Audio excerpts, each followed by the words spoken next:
Welcome to the Aerospace Advantage podcast, brought to you by PenFed. I'm your host, Heather Lucky Penney. Here on the Aerospace Advantage, we speak with leaders in the DoD, industry, and other subject matter experts to explore the intersection of strategy, operational concepts, technology, and policy when it comes to air and space power. And this week, it's time for The Rendezvous, our monthly look at what's happening in Washington, D.C. when it comes to air and space power, plus important national security trends we should be watching around the globe. We're recording this on Tuesday, the 3rd of June, so if world events have developed since then, we'll catch that on the next episode.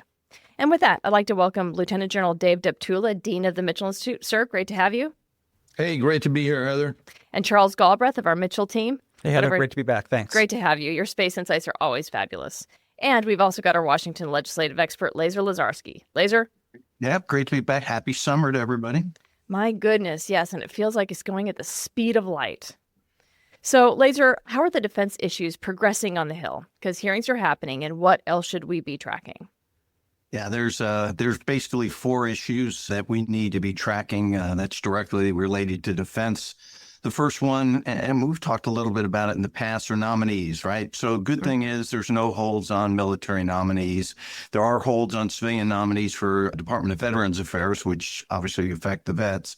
But the pace of getting these nominees through is a snail's pace. I mean, bottom line, we've got 18 DoD nominees that are waiting to get confirmed, sitting on the floor, and they're making us use 30 hours of debate for every one of these nominees to get through. So what happens is we've got a whole bunch of acting secretaries or slots that are just open, not filled in the Pentagon, and that directly impacts our ability to warfight as well as readiness.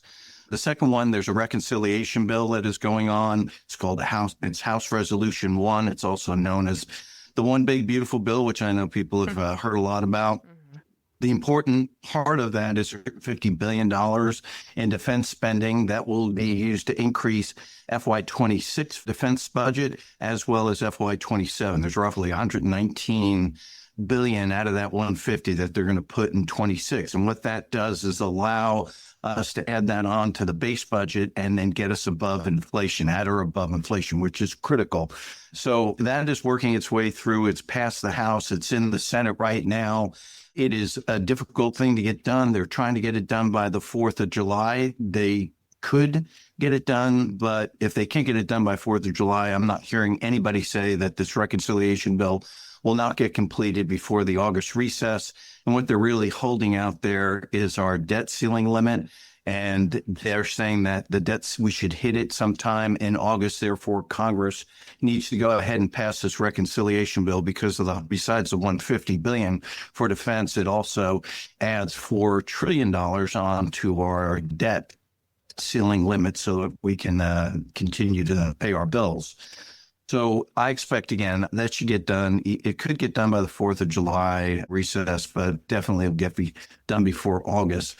The third thing is the president's budget request. So as we speak, I'm hearing that we should see more count information come over today on defense, and we're hearing that J-books should come out the week of the 23rd or maybe on the 23rd.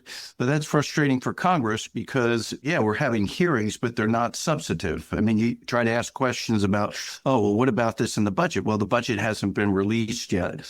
However, as soon as we get more information today, and they do have all the hearings scheduled through June, but Congress has got to start marking up these bills, and they're going to proceed. If you look at the House Appropriations Committee, they got a full schedule in June. It's the only way they can try to get on track and try to mark up bills before the August recess. I mean, really what we're supposed to do is mark up all these bills, the appropriations bills, as well as the authorization, and then try to go to the floor with each one of them before the August recess so we can conference the bills between the House and the Senate.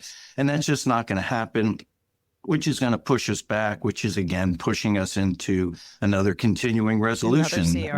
We're hoping we can get all this done by the end of the calendar year. And then the last piece that's coming over is there's a rescission package. There's roughly $9 billion, $9.4 billion. That's not going to directly impact defense, but what that does impact is Congress, because what's being cut in the rescission, that's money that hasn't been spent yet from previous years. What's being cut are items that are very important to the Democrats in the House and the Senate. And then that complicates our ability to pass a FY26 budget because that requires 60 votes in the Senate, which means it has to be a compromise bill. But as they watch what's happening in reconciliation, as they watch what's happening in rescission, that directly impacts our ability to go ahead and pass the FY26 budget. And the last thing we need is to be on another continuing resolution. Lazer, this is Charles. I completely agree with you about the impact of CR and how we don't want to have that. But can we circle back on items 2 and 3, the reconciliation and the 26 budget? Because what we're hearing is for the Space Force, the 26 budget is actually going to be a decrease to something like $26.4 billion, which is horrible for a new service. But they're also saying that with reconciliation, it's actually going to be a net increase. Can you walk us through a little bit about how is that going to work? Charles, Yes. and we're hearing the same thing for the Air Force, too, that there are certain programs that are being cut or even zeroed out because they're in reconciliation. So we thought reconciliation was actually going to begin to heal the service, the entire department, Air Force and Space Force, by being a plus up. But I'm just not convinced that's happening. Lazer? Yeah, it's not the plus up I think we all expected. I think we expected a defense base budget that was at or above inflation. And then on top of that was the $150 billion or whatever they were going to get. Well, now what we're seeing is exactly what you just said. Essentially, there's a slight bump up for Air Force, and then there's a cut in the base budget. And we haven't seen it all yet. I mean, I've seen the top lines, but we've seen the cut in the Space Force. And then basically, if you look at inflation, it's not an increase. I mean, it's flat to decrease. So we're now relying on this reconciliation package. And again, I believe it's going to go through. I'll put money on it. But that is what we're relying on to make us whole, and essentially whole to get us above inflation. And that's not the huge increase that we were hoping for. So now what they've done, and you're correct, they're sitting there, well, we've got this stuff, and there's shipbuilding and missile defense. And by the way, there's a lot of space. If you look at Golden Dome, which I know we're going to talk about, but there's a lot of that in the reconciliation. They've taken a lot of the big budget items for each of the services, put it in reconciliation so they can do other things in the base bill. But it's not perfect. And relying on reconciliation to grow defense is not the right way to do it. Yeah, I'm also concerned that in a couple of years, if we're not going to be able to do reconciliation, the defense budget's going to look like it jumped a considerable percentage when in actuality, all things considered, it's going to be just a slight increase. And, yeah, and it's like when we had all that OCO OCO funding, right? All that OCO funding was extra juice that basically was a Band-Aid to fill some of those gaps. But the base budget was so much smaller. And so then when OCO went away, you really could not grow from the base budget. That's right. That's right. And so it could actually have worse consequences for the services because that base budget will be cut back. Right. Because, and then look, what is the budget in 27? What does it look like? And if we're only looking at $21 billion out of this 150, how does that get us whole? General Deptula, this sort of like dovetails right into the next topic, is Lieutenant General Healy, Chief of the Air Force Reserve, made some pretty pointed comments in a recent Defense One article talking about the capacity crunch that's facing the entire Air Force. And he echoed a lot of themes that we've been talking about for a while. We'd love to get your feedback on this. Well, first off, Heather, General Healy deserves a lot of credit for speaking candidly and directly about an existential problem that's facing the Air Force. Specifically, from his perspective, the Air Force Reserve is on track to lose nearly half its fighter jets by the end of the decade. And General Healy warned that could sideline the Air Force Reserve when it comes to future conflicts, as well as deepen the Air Force's pilot crisis. Now, what's important and significant about him coming online to address this situation is that the administration, Congress, and the American people will simply not understand the magnitude of the issue unless it's clearly articulated, and General Healy did just that. From fiscal 2014 to fiscal 2030, the Reserve's fighter force is going to shrink by 48%, with no plans for replacement. The Air Force is retiring those and other aircraft to free up money for newer technology and modernization because it's critically underfunded in the budget that we've just been talking about. But guess what? Everyone in this room at Mitchell Institute, at the Air and Space Forces Association, understands that strategy has never worked. You simply can't free up enough money to buy new aircraft by retiring old aircraft. My personal example is I'm still hanging on to a 2006 BMW 650, but, it only starts about once every 4 months. The Blue Book value is about $4,000, but a new one's over $120,000. It just doesn't work. Now, complicating all this, it's not just about aircraft. The decision ties to people as well. And Healy made it clear that by gutting the reserve's fighter units, that means there are going to be fewer places for experienced pilots to go when they leave active duty, which is going to just exacerbate the total forces pilot shortage. Over the last 2 years, 200 pilots have left active duty without moving into the reserve because of their lack of modern aircraft.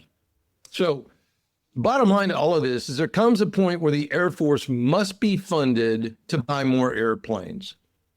Global demand for air power is increasing. It's not decreasing by America's combatant commanders, those that are out there fighting the war.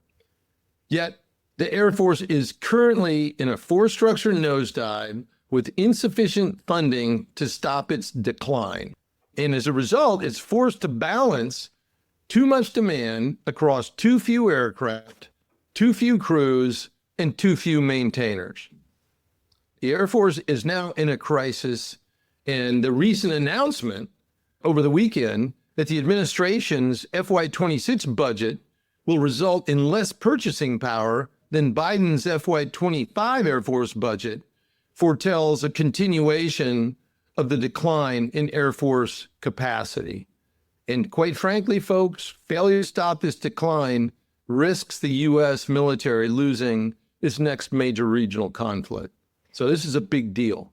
Yeah, as we've heard General Alvin say, we need more Air Force. The nation needs more Air Force, and it's good to hear him say that, but we've got to see the resources follow. I think it's important to articulate that when General Healy says that the Air Force Reserve is on path to lose half of its fighters, and that means it might not be a viable fighter resource anymore for the nation. This is not about parochialism. He is not saying, oh, woe is the reserve component. This is actually a national problem because the nation relies upon the total force. And there's a reason why we've got a guard. There's a reason why we've got a reserve. And there's a reason why we have an active component, an active duty Air Force. And they all function together. So if one of those legs is too weak, the entire stool falls over. We need to make sure that we have the necessary and requisite resources, force structure, and personnel in all three of those components in order to be able to have a cost-effective and mission-effective total force. So for our listeners, we've written on this before, so we'll include General Deptula's paper in the show notes regarding the resourcing that the Air Force needs. And I also wrote a paper recently on the pilot shortfall, so we'll include notes for that as well, including the Defense One article that we referenced with General Healy. Manage your money on your time with 24/7 digital banking on the PenFed mobile app. Easily make payments, transfer funds, and deposit checks through mobile deposit. That's music to my ears. Learn more at PenFed.org. Federally insured by NCOA. So, Lazer, turning back to you, to these sort of frank comments, I mean, General Healy was very candid and just straightforward. There was no spin there. So do these sorts of frank comments help move the needle on the Hill? I mean, when we talk to people behind closed doors, they seem to get it. But this is really, I think, a clarion call for action that is really powerful. And we don't often hear senior leaders be this straightforward.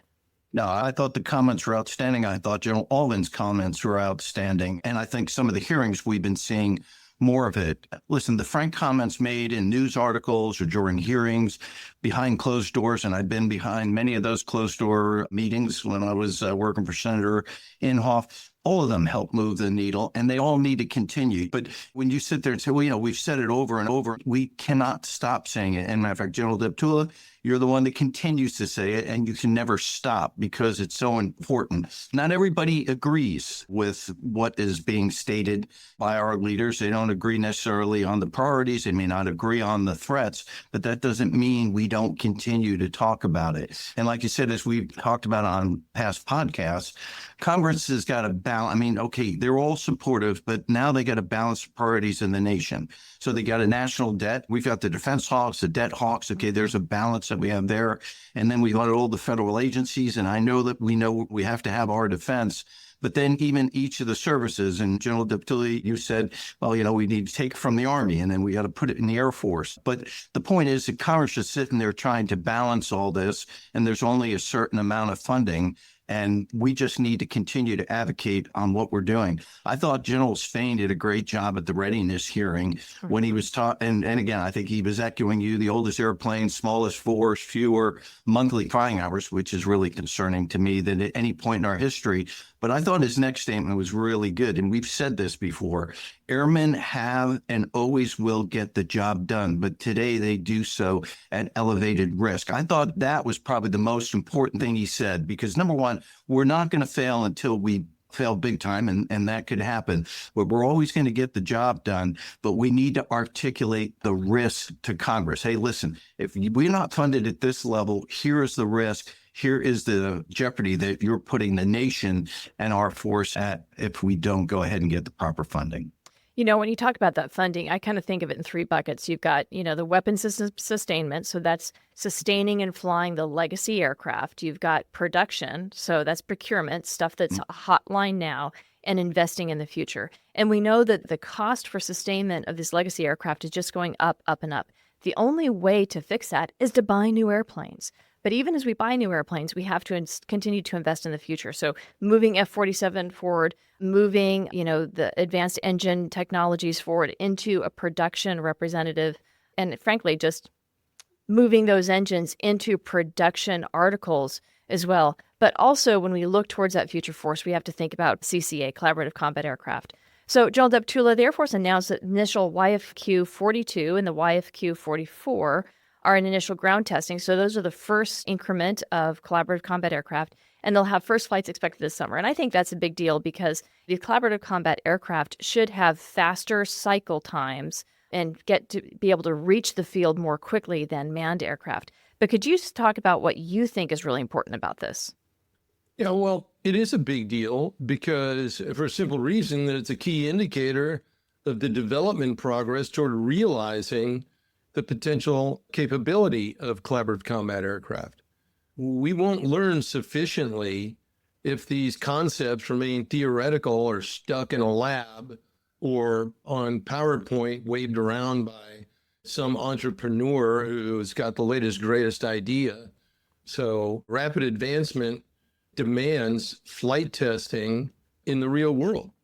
I think everyone on here and in our audience understands there are very high expectations for collaborative combat aircraft as a necessary supplement to inhabited aircraft because we don't have enough of those. But before we get too excited, those expectations require validation. And so these first flights are absolute critical milestones. That's quick and dirty, but that's why it's important.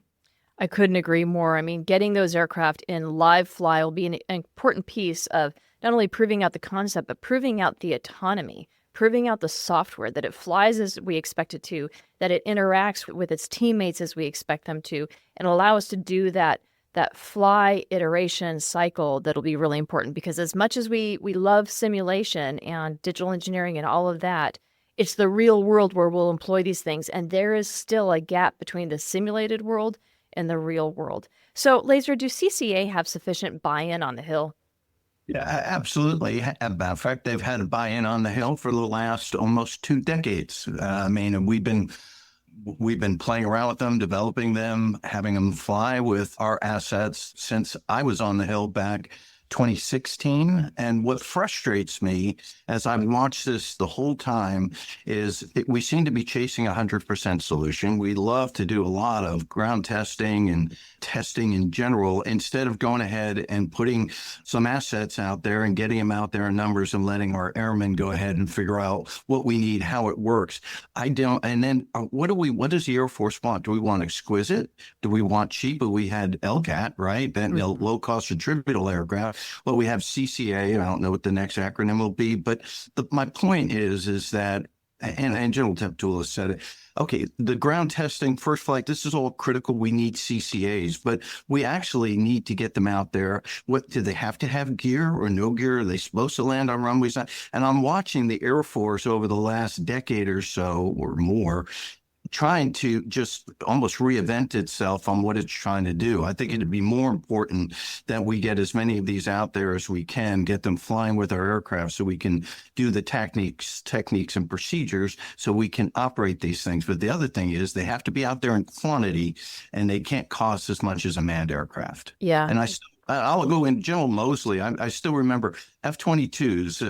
I was in Chief of the Air Force Senate Office. And everybody would, we had the F-22 and here's another neat thing we can put on there. And there's another neat thing. And finally, Joe Mosey said, hey, we're making F-22As. Any other changes, we're not going on. And he froze it. And we went forward so we can field the 22A. We need to, freeze the stick and let's go ahead and field a lot of these assets and see how they work. I think you're spot on with that. How many actual fighters did we field in the 1950s in that one decade?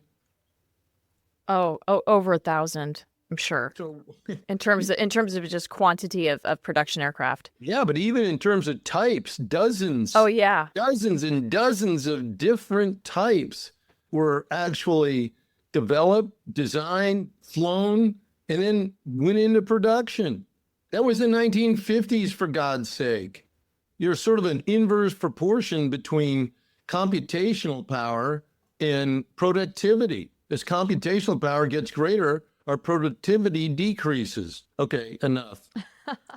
Well, people say we were able to do that kind of fielding because these weren't sophisticated aircraft. But you have to remember, relative to the time, if you put yourself in the 1950s context, we were doing some very audacious designs and we were fielding very complex aircraft. So like the F-102 and the F-106 are perfect examples. But when you look at the software complexity, sir, as you were saying, the computational power, that really is driving a tremendous amount of time and cost into aircraft design and aircraft production. And so I think that the roadmap that the Air Force is taking, where they're beginning to do open mission systems, they've got that open mission architecture with the standards, that allows us to begin to decouple it. So you can think about just building and flying an airplane, which we know how to do, and then you have the software and all of the guts and the apps, if you will, that you can then iterate and field at their organic pace. And I think that's going to be huge. But we got to shift. Sorry, sir. We don't want to wait until I don't need all that to come together all at once. No, exactly. You got to field the airplane and then get the processing and the apps and the software and the avionics, and that has to be modular so that you can get that on there as we go. Invent in the labs, innovate in the field. So we got to shift topics because we need to talk about Golden Dome. Like, that is huge, right? And so General Gutlein has got a new job as a key leader for Golden Dome. Charles, can you talk to us about his new responsibilities and where the program stands right now? Yeah, so the announcement that General Gutlein is going to lead the Golden Dome effort, I saw as a positive sign. I've been talking to folks for a while about the different elements that make up what Golden Dome is going to be and how it's all of these different efforts from the Army and the Air Force and the Space Force and the Navy, and they've got to be brought together. And we need a leader within the Department of Defense to honcho that, to be the czar for it. And so I was glad to see that President Trump appointed a person to do that. I was especially pleased with the fact that it's General Gutlein. If you look at his record and you look at the background that he has and the type of leader that he is, I couldn't think of a better leader to spearhead this effort. He's got the Missile Defense Agency background. He's got the acquisition chops. Mm-hmm. He's also a no-nonsense leader. So he's going to be able to take these aspects and pull them all together in a way that I think is going to be meaningful and deliver operational capability. Now, where is the program right now? That's a great question, because what is the program? It is a conglomeration of multiple existing efforts, right? And then there's going to be some modification to some of those efforts, most likely, to achieve the objectives of Golden Dome. And then there's going to be some assessment that says these are capabilities that we don't have yet, and we need to start new programs.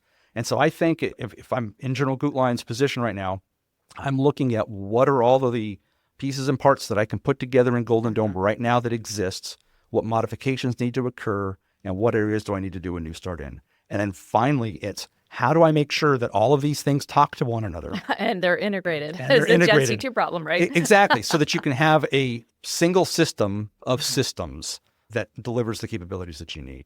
Which is incredibly complex. And, I think it's important that you mentioned that one of his first approaches is what do we have now? How do we adapt it? How do we modify it and institute the command and control to be able to achieve the effect? Because I think the American public conceptualizes this as one big impervious bubble that goes from sea to shining sea. Right. And that's just not simply how it's going to be. But, Lazer, regardless of how we approach this, it's not going to be cheap. How do we square that corner on the hill? Yeah, the conversation you had was just outstanding. Number one, not everyone in Congress supports this effort. I mean, and you've seen it out there. Some people feel it puts the country more at risk. However, there is overall support, for Golden Dome. And a Golden Dome caucus has been formed in the Senate. Senator Sheehy's leading that effort. And Congressman Crank is working on forming a Golden Dome caucus in the House. So you've got support out there, and that's who you guys we should be working with. However, and it gets back to what you were saying early, clearly articulating to Congress the threat, the requirement, the technology required, schedule for realistic research, development, and fielding. And then most important is the cost estimates. I mean, how much is this going to cost? I mean, I will tell you everywhere from $175 billion to $1 trillion. So how much is this actually going to cost? And we all know that the timeline's going to, extend it and there's going to be additional costs, but we need to make sure Congress understands what we're doing, how we're going to get there, the risk if we don't do it. And then again, the costs. And then they'll determine where they get the funding from. They're going to have to go out there. They're going to figure out, okay, this is a priority. It's going to come down, obviously, from the president. But failure to articulate any of those will negatively impact Golden Dome. Failure to keep Congress informed of the progress or the lack of progress will also impact Golden Dome. And we just need to make sure that we keep them informed. Oh, by the way, we have a procurement process that's going to get completely in the way of everything we try to do. Yeah, thanks for that, ending on that note of hope. John Deptula, what are your thoughts? Well, I'll just kind of pile on, or if you will, amplify some of what's been said. Fundamentally, the concept's one that at first glance, the American people would like to embrace. But the devil's in the details. So fundamental to answering the question about Golden Dome is understanding just what are the objectives and expectations of the program. What are its requirements? For example, is Golden Dome expected to cover 100% of the United States to include its territories overseas, or just critical large cities in the continental United States? What's the acceptable level of risk? Is the requirement 100% success against a full nuclear attack from both Russia and China simultaneously? Or is 85% acceptable? Oh, by what date? 2030, 2040, or beyond? I mean, let's look at what is being planned to replace our current ICBM force. It's a 40-year program. So we need to be realistic. How many interceptors are you going to need for each warhead? Can it be spoofed? How many decoys per launch volley need to be accommodated? What's the U.S. response going to be when China launches ASAT missiles at the constellation of U.S. space-based interceptors? So right now, there are simply too many unknowns. And as Charles mentioned, this is probably the first set of challenges that General Gutlein is going to tackle. And I agree with him that Gutlein's the best guy for the job, absolutely, hands down.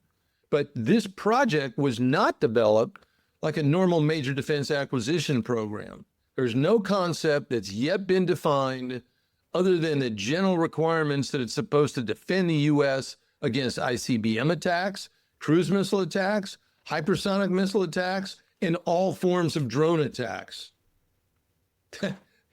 That's a big expectation. Yeah. Oh, by the way, what are the sustainment costs going to be for a program if it is to be fielded across the entire United States? Now, look, all that said, regardless of the ultimate answers to these questions, there are clearly useful developments that need to be pursued. We need better space-based missile warning. We need better airborne sensing and command and control capabilities, which, by the way, drive a requirement for more fighters given the cruise missile threat, beyond those needed to stop the program decline already built into the Air Force's combat aircraft. I think that you're going to see benefits accrue when applied to the Pacific. These are going to be especially useful when it comes to things like base defense, sensors, command and control systems, and interceptors. But we've got to be real careful in this endeavor that we don't subject ourselves to a cost-imposing spiral.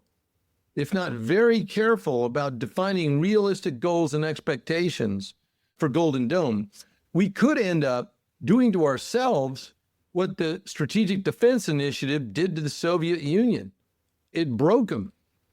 So we also don't want to undermine the fundamentals of nuclear deterrence. You got a whole crowd out there that is very strong in the belief that nuclear missile defense is strategically destabilizing. So I would just offer that all of that said, there may in fact be more valuable, attainable, and important requirements to defend our currently vulnerable space-based capabilities that all Americans depend upon in pursuing their daily lives. Unfortunately, Golden Dome doesn't really address any of those, and the associated money, quite frankly, might be better spent on achieving those requirements instead. Or let's put it this way, as a first step to moving toward achieving the concept and vision, or the vision and concept encapsulated by Golden Dome. Yeah, sir, the comments you make about the need for space superiority and to protect our assets in space, Golden Dome may have some secondary benefit to achieving space superiority. As we've seen with other space systems, there's dual-use technologies. But your fundamental premise that if we can't achieve space superiority and protect all of our assets, so much more of what our nation needs, what our Department of Defense needs, what the world needs is going to be at risk. And so when it comes to a priority scheme of things, we need to take a good, hard look at what it is we want to achieve as a nation and what we're willing to afford as a nation and what the risks are of not pursuing and achieving those things. And if you don't have space superiority, Golden Dome falls flat. Absolutely. Right? So that's the foundation. That's the fundamental. Absolutely. So Golden Dome is clearly a very rich topic. What I'm hearing from everyone is we need to have a separate podcast totally dedicated to Golden Dome. So we'll look at making that happen in the future. But we've talked about General Gutlein, but there's some other major leadership changes in the Space Force because Dr. Tournier is back at SDA. Charles, what are your thoughts on this and where he's taking SDA today? Yeah, so that's another great, I don't know if it's a change or a reinstatement, but it's another great milestone that he is back in the seat leading the Space Development Agency. Now, an old friend of mine, Bill Lazer, came in and filled in the seat temporarily, did a phenomenal job. And what really impressed me is SDA kept moving forward with its acquisitions efforts, even without Derek Tournier in the seat. Now, with him in there, and I am so thrilled to have him back in the seat because he is a leader of change, and he is a dynamic leader that is making things happen. And hey, when you're moving fast, sometimes mistakes happen. We learn from it, we move on. And so it's great to have him back in there to drive the change that we need at the Space Development Agency. And we know that, as we talked about, Golden Dome is a combination of multiple systems. What the Space Development Agency is delivering in terms of missile warning, tracking, as well as communications and that transport layer, that's all going to be an integral part of whatever Golden Dome turns out to be. Well, we've had Dr. Tournier come and speak at Aerospace Nation, so we look forward to having him back to continue this conversation and his vision for where SDA goes. But there's also been some discussion on the latest Russian launch, right, Charles? It's coplanar with U.S. satellite. Give us a little bit of orbitology. What does that mean? Orbital mechanics. Sorry. So there's a whole niche crowd out there that's going to say orbital mechanics is the proper term. I know. And some of them are great friends of mine. But it is interesting to see that even Space Force is using orbitology. Anyway, I digress. Talking about the need for space superiority, here's a key threat. This is the fourth time Russia has launched a satellite coplanar to one of our high-value assets. And what does that mean? So coplanar, there's 6 different elements that make up what the orbit of a satellite is, okay? Inclination is one of the biggest. It tells you how far north or south the trajectory of that orbit will go relative to the equator. And it creates a plane of activity. So a flat plane. Don't think airplane, guys. Think back to your geometry class, that plane. Okay. Okay.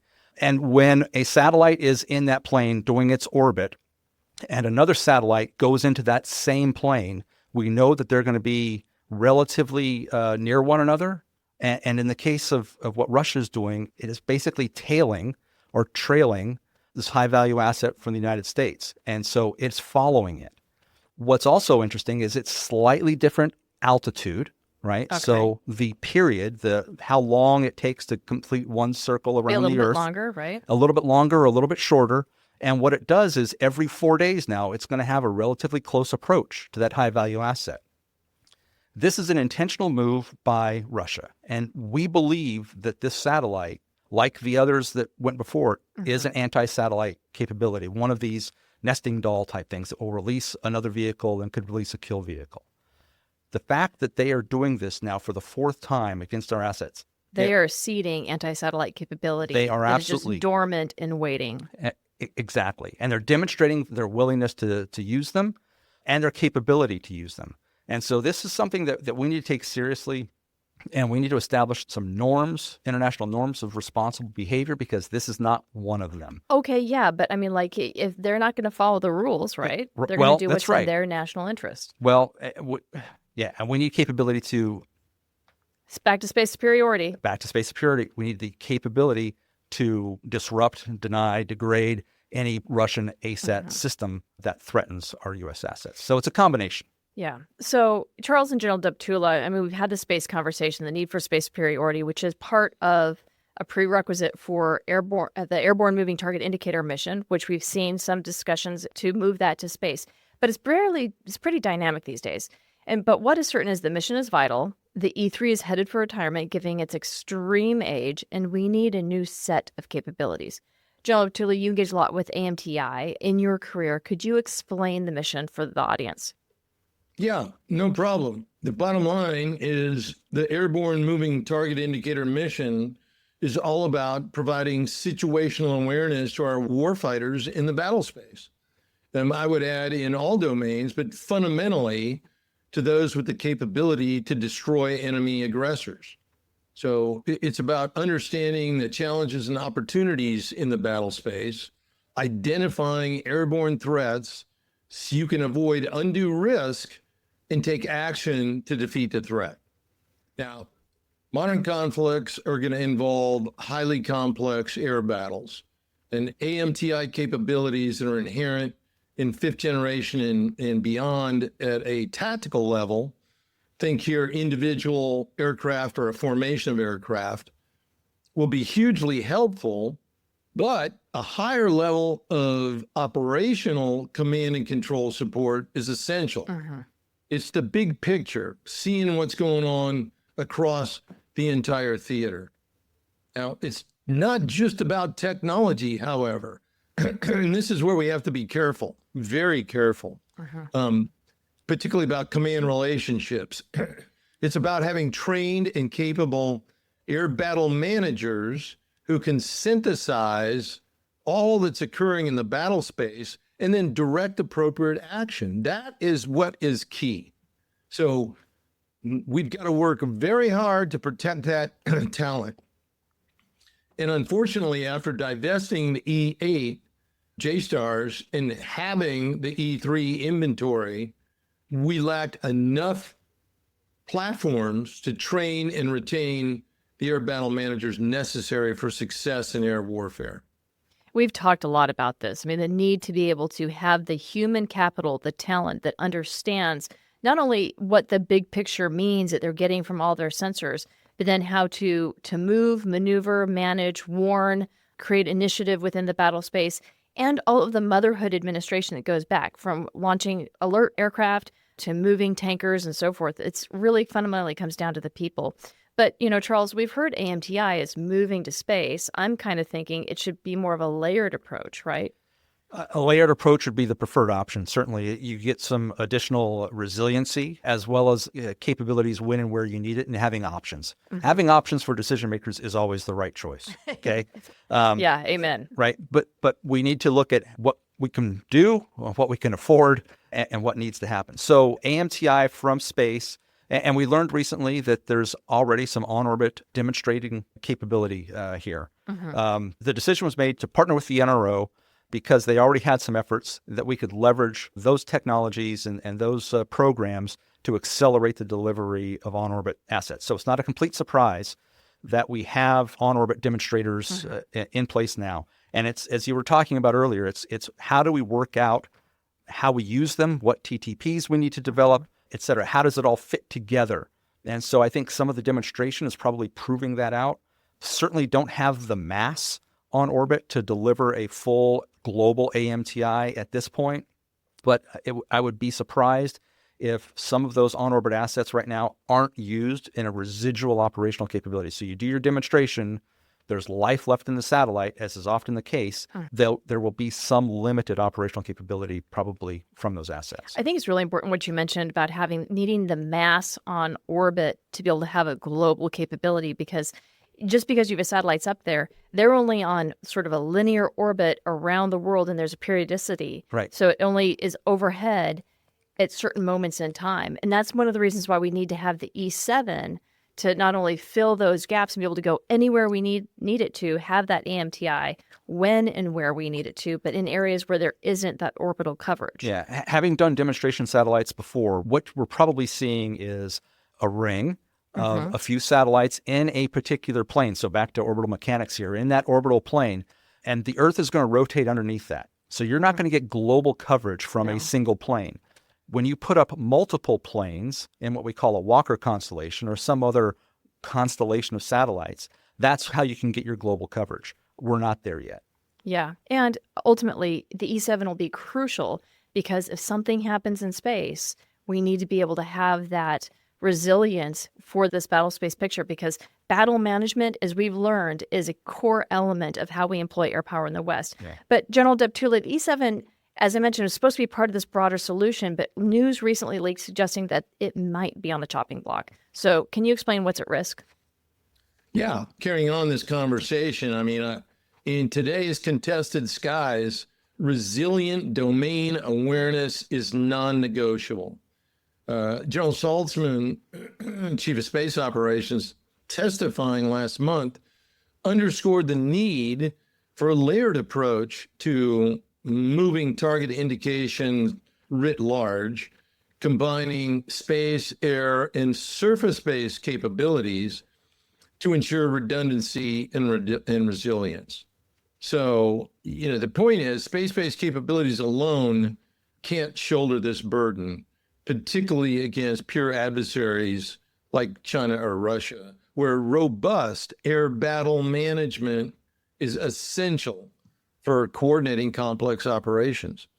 First, that capability from space is not going to be available anytime soon.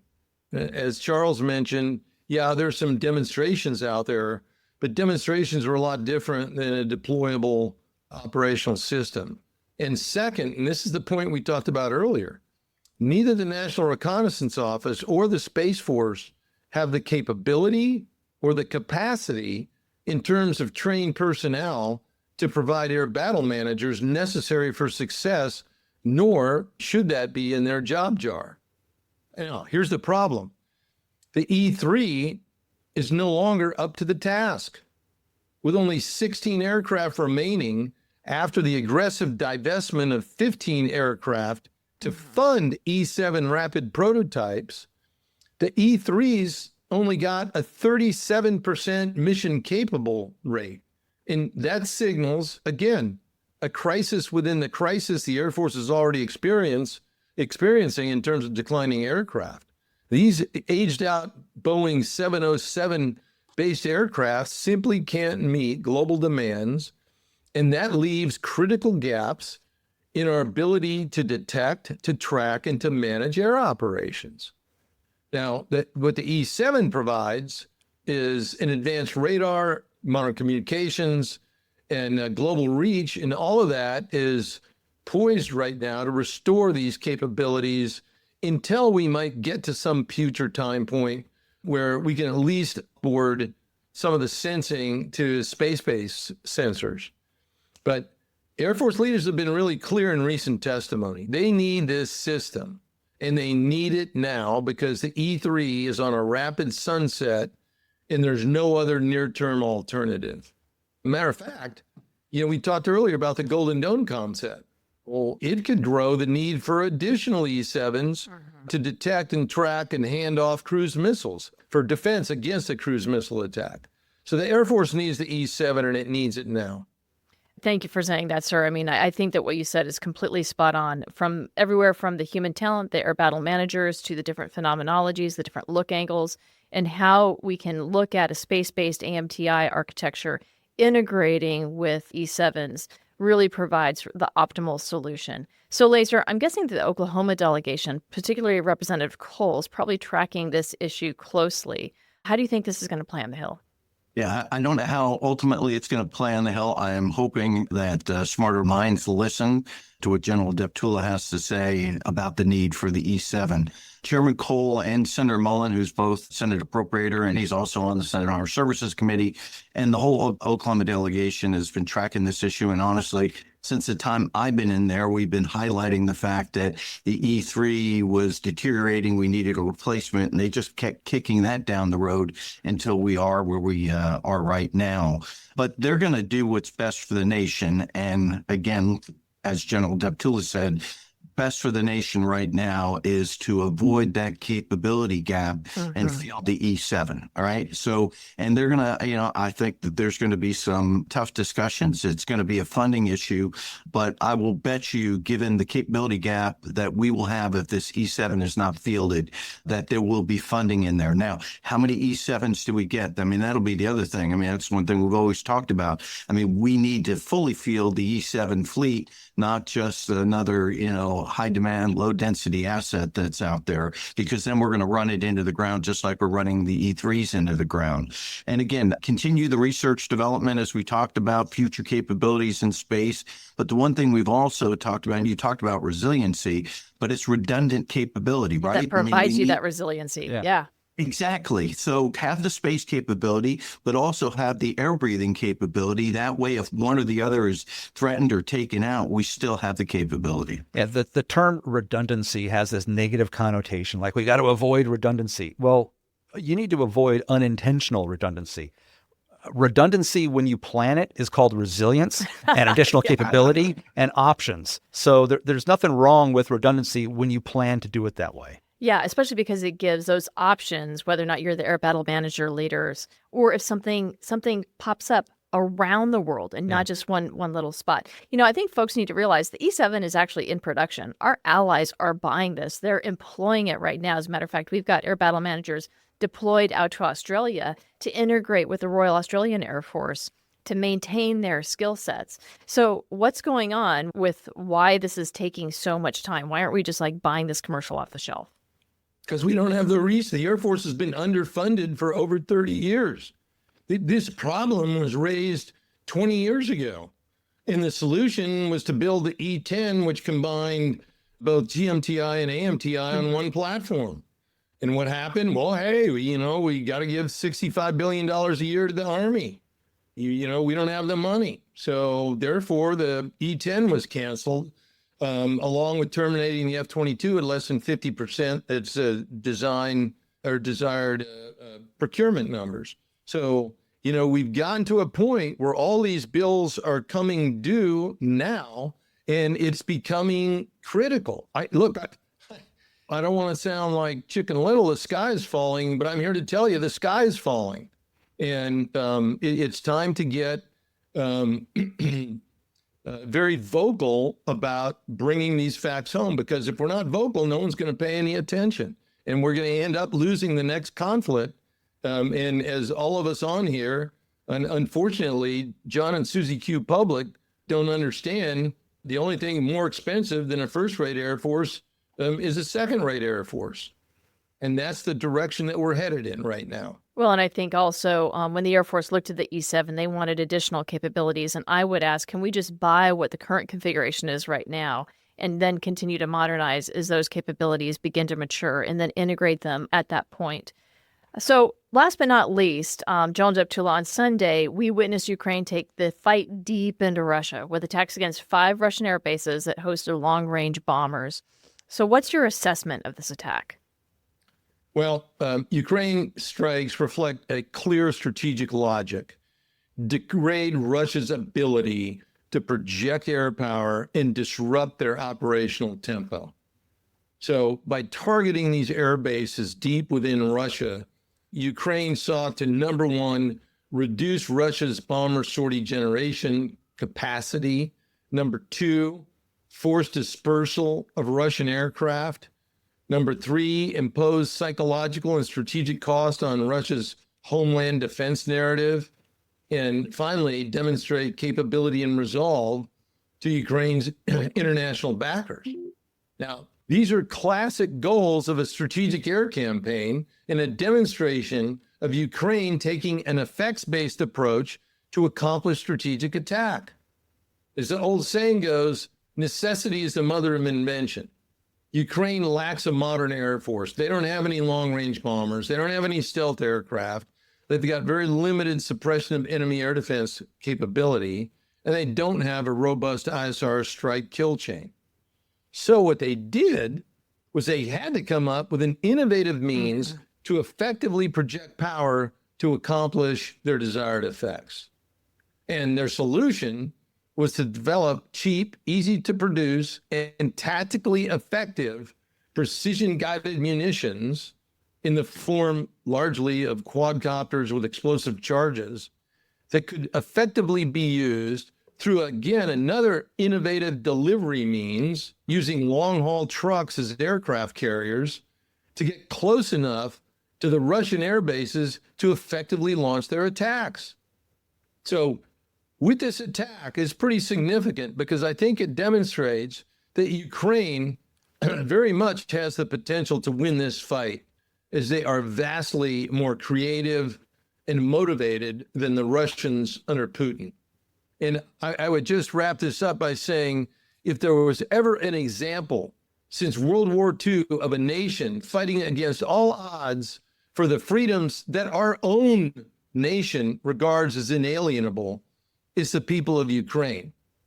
So we should support them to the greatest degree possible, as in reality, they're effectively executing U.S. national security objectives by fighting to halt an enemy of freedom, a war criminal, and an adversary of the United States and the free world. And that's Vladimir Putin. So well done, Ukraine. Absolutely. And I think also, I mean, in terms of their ability, what they did to take down those bombers, destroy them on the ground so they couldn't get airborne, they synchronized those attacks. I mean, how they were able to execute that, as you mentioned, with the long-haul trucks, various geographically dispersed bases, they took down a number of their strategic bombers, which not only is effective for Ukraine in terms of an offensive counter-air by hitting those guys on the ground, because those bombers are what's launching the hypersonic cruise missiles and so forth, but it also changes the nuclear calculus and the broader great power competition. Sir, would you like to speak to that?